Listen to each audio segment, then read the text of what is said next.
गुरुदेव और मां गायत्री के चरणों में कोटि कोटि नमन। आप सभी को प्रणाम। क्या आप जानते हैं कि हम अपनी प्राण शक्ति को, जीवनी शक्ति को कैसे बढ़ा सकते हैं?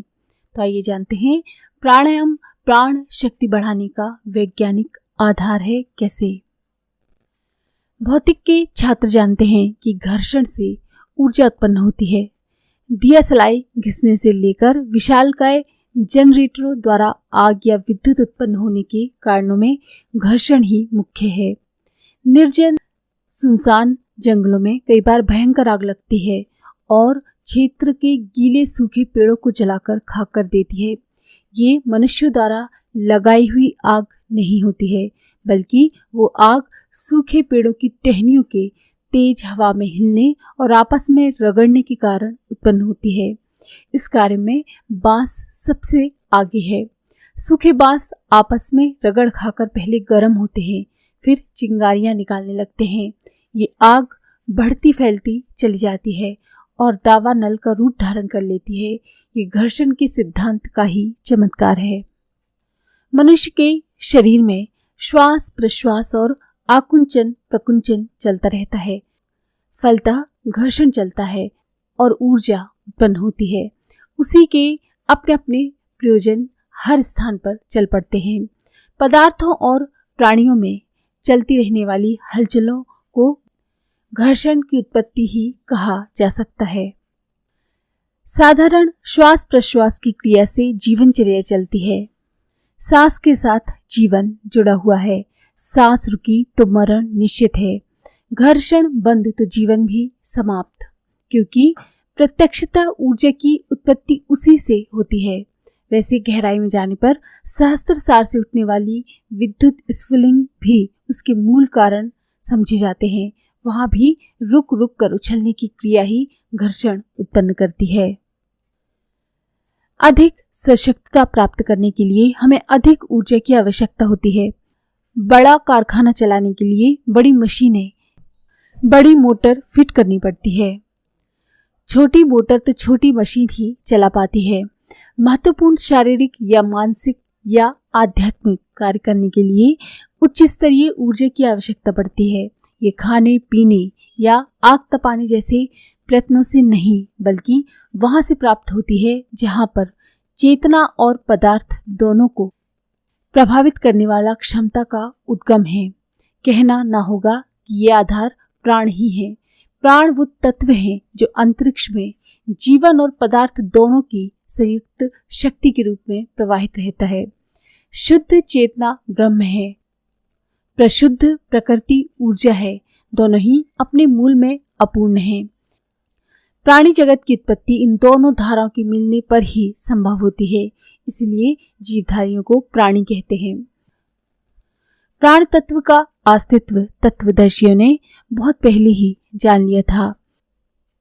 प्रकृति से हमें सीमित मात्रा में अनुदान मिलते हैं। अधिक मात्रा में जब हम उसको उपलब्ध करना चाहें, तब उसका नाम उन्होंने प्राण विज्ञान दिया और उसके प्रयोग प्राणायाम कहलाए।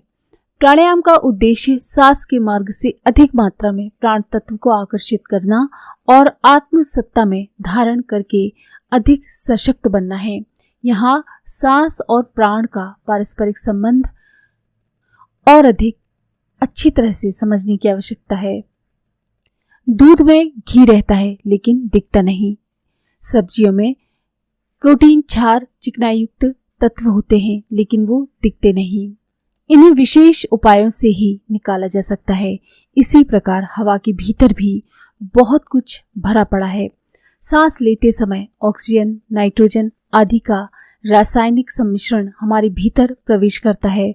उसमें जो आवश्यक है उसे शरीर सोख लेता है और भीतर उत्पन्न कचरे को वापस लौटाने वाली सांस में कार्बन डाइऑक्साइड के रूप में बाहर भेज देता है। इस प्रकार विश्लेषण किया जाए तो प्रवेश करते और छोड़ते समय की वायु की स्थिति में काफी अंतर आ जाता है। प्राणायाम में सांस की गति में असामान्य व्यतिक्रम निर्धारित है। इसमें घर्षण का असामान्य क्रम उत्पन्न होता है और उसकी प्रतिक्रिया निर्वाह की आवश्यकता पूरी करने से आगे बढ़कर शरीर में विशेष हलचलें उत्पन्न करती है। वे असामान्य हलचलें ऐसी प्रसुप्त संस्थानों को जगाती हैं जो सामान्यतः अधिक आवश्यक नहीं होते, पर जागृत होने पर मनुष्य में विशेष स्तर की अतिरिक्त मात्रा में विशेष क्षमता प्रदान कर सकते हैं। प्राणायाम सांस की गति को तीव्र करना नहीं है, बल्कि उसे तालबद्ध और क्रमबद्ध करना है। इस ताल, लय और क्रम के हेरफेर के आधार पर ही अनेक प्रकार के प्राणायाम बने हैं और उनके अनेक प्रयोजन के लिए अलग अलग उपयोग होते हैं। प्राणायाम के समय साधक को अपनी विशिष्ट संकल्प शक्ति का, श्रद्धा भावना का, मनोबल का प्रयोग करना पड़ता है। इसी आकर्षण से सांस में प्राण तत्व की अधिक मात्रा अंतरिक्ष में खिंचती है और घुलती चली जाती है। प्राणायाम में श्वास क्रम की विशेष प्रक्रिया और साधक की संकल्प शक्ति का समावेश होने से वो सामान्य सांस ना लेकर एक विशिष्ट ऊर्जा की उपलब्धि की विशेष आधार की सांस लेता है। कई व्यक्ति शारीरिक दृष्टि से समर्थ और मानसिक दृष्टि से सुयोग्य होते हैं, पर अंतःकरण में साहस न होने के कारण कोई महत्वपूर्ण कदम नहीं उठा पाते। शंका आशंकाओं में, असमंजस में पड़ी मनस्थिति में ना तो कोई साहसिक निर्णय कर सकना बन पड़ता है और ना अवसर का लाभ उठा सकना बन पड़ता है। इसके विपरीत मनस्वी व्यक्ति स्वास्थ्य, शिक्षा, साधन, सहयोग, अवसर आदि की कठिनाई रहते हुए भी दुस्साहस भरे कदम उठाते हैं और आश्चर्यचकित कर देने वाली सफलताएं प्राप्त करते हैं। ऐसे ही व्यक्ति अपने कर्तव्य और विशिष्ट व्यक्तित्व के कारण कुछ ऐसा कर गुजरते हैं जिसके कारण उन्हें ऐतिहासिक महामानवों की श्रेणी में गिना जाने लगता है।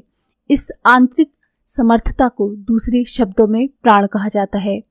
प्राणवान का अर्थ जीवित ही नहीं, साहसी भी होता है। इस उपलब्धि को अन्य सांसारिक संपदाओं की तुलना में कम नहीं, अधिक ही माना जा सकता है। प्राण विद्या के अंतर्गत किए जाने वाले प्राणायामों में जिस अंतः ऊर्जा की जागृति होती है, उनमें साहसिकता एवं सक्रियता प्रधान है। आलस्य और प्रमाद जैसी जीवन संपदा को अपंग बना देने वाली दुखदायी विडंबनाओं को निरस्त करने में इस साधना से बड़ी सहायता मिलती है। उत्साह जगता है और स्फूर्ति बढ़ती है। क्रिया के साथ मनोयोग जुड़ा रहने से सफलता के समस्त आधार बनते हैं। इसके लिए मन को प्रशिक्षित करना पड़ता है। ये भी सर्कस के लिए हिंसक जानवर साधने की तरह कठिन कार्य है। ये अंतरंग आत्मबल के बिना और किसी प्रकार संभव नहीं हो सकता। व्यवहार कौशल की शालीनता, प्राण विद्या के आधार पर जो ऊर्जा उपार्जित की जाती है, उसे ऐसे ही साहसिकता एवं सक्रियता के सुखद काम करते हुए उस व्यक्ति को देखा जा सकता है। प्राण तत्व की संपदा का जो अधिक अर्जन कर सका, वो उतना ही बड़ा, शक्तिशाली और सिद्ध होता है। आज के लिए इतना ही।